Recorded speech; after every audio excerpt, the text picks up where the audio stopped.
Monkey pox സ്ഥിരീകരിച്ചിരിക്കുന്നു. Pariyaram medical കോളേജിൽ ചികിത്സയിലുള്ള 2 പേർക്കാണ് രോഗം സ്ഥിരീകരിച്ചത്. UAE-യിൽ നിന്നെത്തിയ വയനാട് സ്വദേശിക്കും കണ്ണൂർ സ്വദേശിക്കുമാണ് രോഗം. നിഖിൽ അളവൂർ ചേരുന്നുണ്ട്.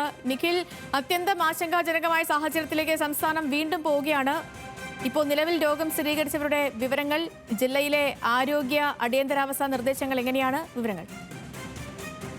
ലക്ഷ്മി, ഇപ്പോൾ ചികിത്സയിലുള്ളത് 2 പേരാണ്. 2 പേരുടെയും ആരോഗ്യനില തൃപ്തികരമാണ്. ആശങ്കപ്പെടേണ്ട സാഹചര്യം ഇല്ല എന്നാണ് കണ്ണൂർ മെഡിക്കൽ കോളേജ് അധികൃതർ പറയുന്നത്. 5 ദിവസം മുൻപാണ് വയനാട് സ്വദേശിയെ പരിയാരം മെഡിക്കൽ കോളേജിൽ പ്രവേശിപ്പിച്ചത്. ഇദ്ദേഹം UAE-യിൽ നിന്ന് എത്തിയതായിരുന്നു.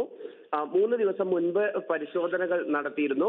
ഈ പരിശോധനയിലാണ് ഇപ്പോൾ മങ്കി പോക്സ് സ്ഥിരീകരിച്ചിരിക്കുന്നത്. മറ്റൊരാൾ കണ്ണൂർ സ്വദേശിയാണെന്നാണ് ആശുപത്രി അധികൃതർ നൽകുന്ന വിവരം. ഏതായാലും ആശങ്കപ്പെടേണ്ട സാഹചര്യം ഇവരുടെ ആരോഗ്യനിലയിൽ ഇല്ല എന്ന് തന്നെയാണ് ആശുപത്രി അധികൃതർ പറയുന്നത്. ശരി നിഖിൽ, കണ്ണൂരിൽ 2 പേർ കൂടി മങ്കി പോക്സ് സ്ഥിരീകരിച്ചിരിക്കുന്നു. എന്നാൽ ആശങ്കപ്പെടേണ്ട സാഹചര്യം ഇല്ല എന്നുള്ളത് ആശ്വാസം.